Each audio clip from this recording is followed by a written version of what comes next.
Welcome to my orchid collection here in Cambridge. Today I wanted to show you this absolutely delightful little orchid. This is Cleisocentron gokusingii. Now, I first came across this orchid in 2012 at an orchid show, and I saw it at the front of a stand and thought, my goodness, what is that? It's absolutely delightful. And that was labelled Cleisocentron merrillianum. Now, a lot of the plants that have been sold as Cleisocentron merrillianum over the last few years are actually this orchid, which is gokusingii. And in fact, I unknowingly bought two of these. I'll show you.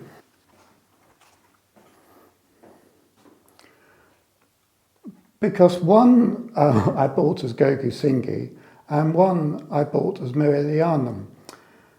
Now, just before filming this video, I thought I'd better check up on naming and accuracy of information.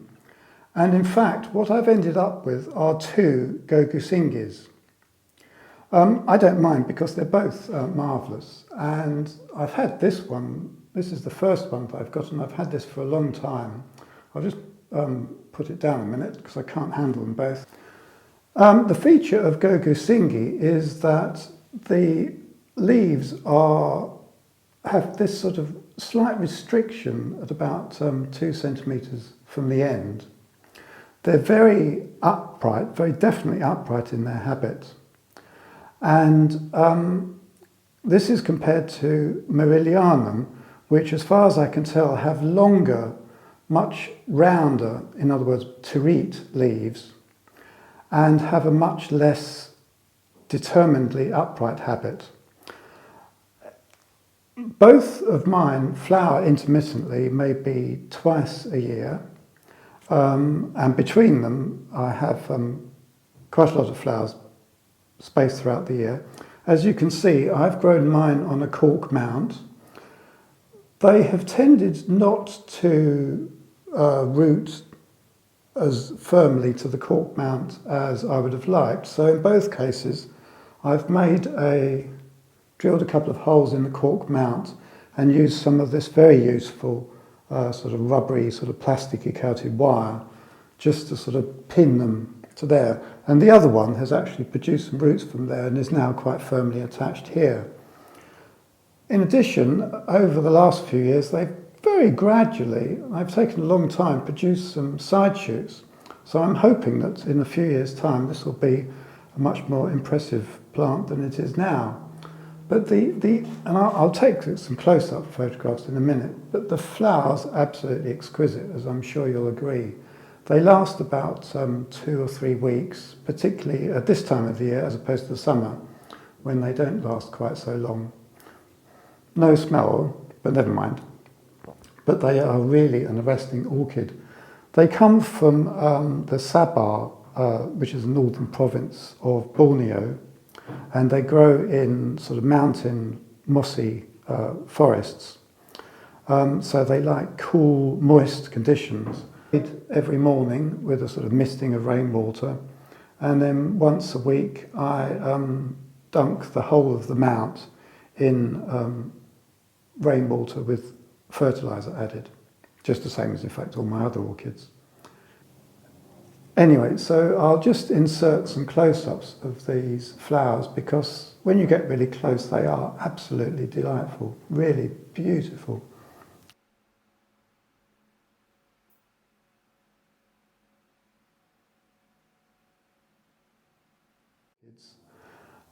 This is a Bulbophyllum. Bulbophyllum skiationum, which I've had for a couple of years. Bulbophyllums like to be grown quite moist, but they have a sort of wandering habit, so I grow them in these sort of hardwood baskets that I make. And that means that if they grow out of them, you can just sort of take the shoots and just sort of tie them in with a little staple or tie of wire or string just to keep them from going absolutely everywhere. I asked my wife, Fiona, what does it smell like? Because a few Bulbophyllums smell delightful, and I've got some of those. But many Bulbophyllums either don't smell or don't smell very nice at all. This Bulbophyllum doesn't smell very nice. And when I asked Fiona, she said it smells like potato peelings, which I think she's probably better at describing scents than I am. Anyway, the flowers are absolutely beautiful, and I'll just insert some close-up footage of it, because when you get really close, they're lovely. I didn't really think about growing Bulbophyllums for a long time. They're an absolutely huge genus, the largest genus of orchids that there is. And there are some really exquisite species amongst them, and they're really worth growing. They like to, as I said before, they like to be mostly sort of intermediate, suits nearly all of them, although maybe on the warmer side for some of them. And they like to be kept moist. So in here, they get dunked once a week along with my older orchids and misted once a day.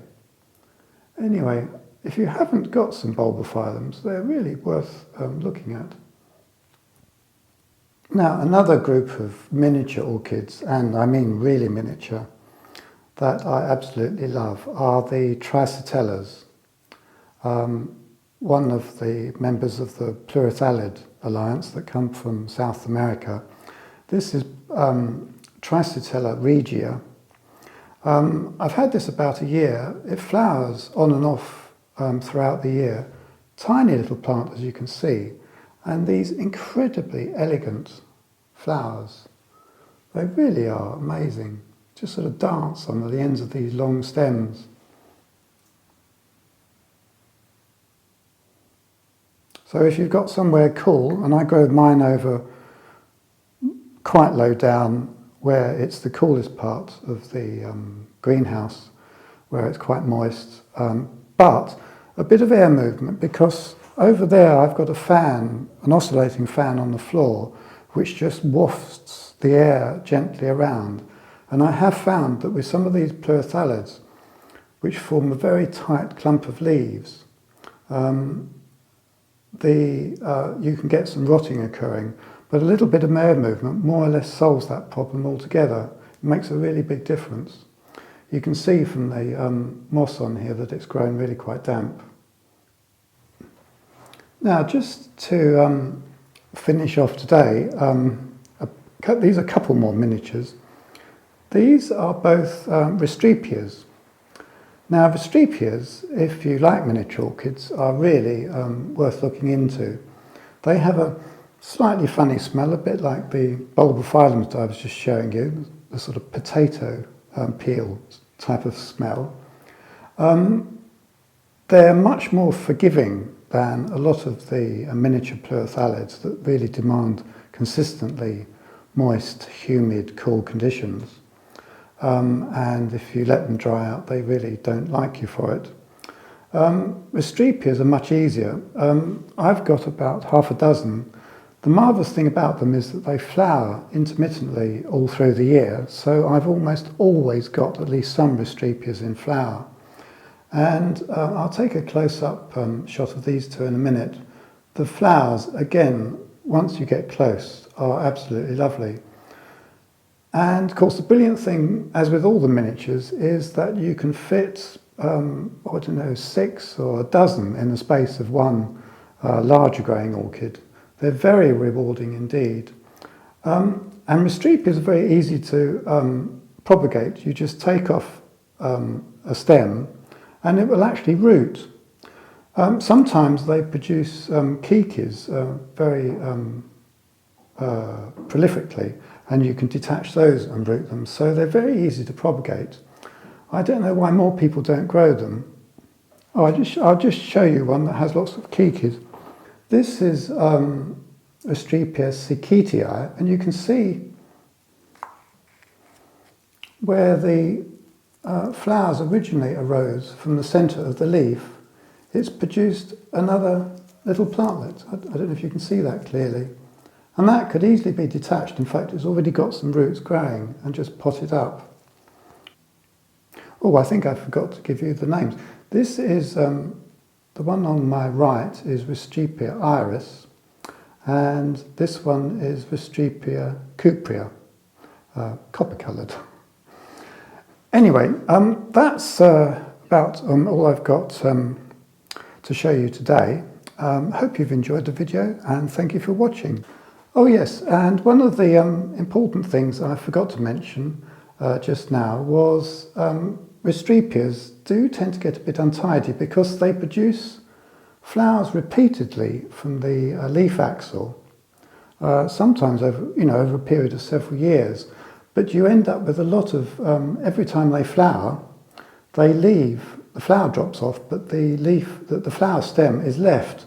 So after a while you get a build-up of these dead stems. And what you need to do is take a little pair of scissors and just snip them off where they arise there. Be very careful not to actually cut into here, because that's where more flowers will come from in the future. But by just, this flower is over, so I must as well have that one off as well. There we are, there's two. And another one here. Just like that. And they look a whole lot tidier.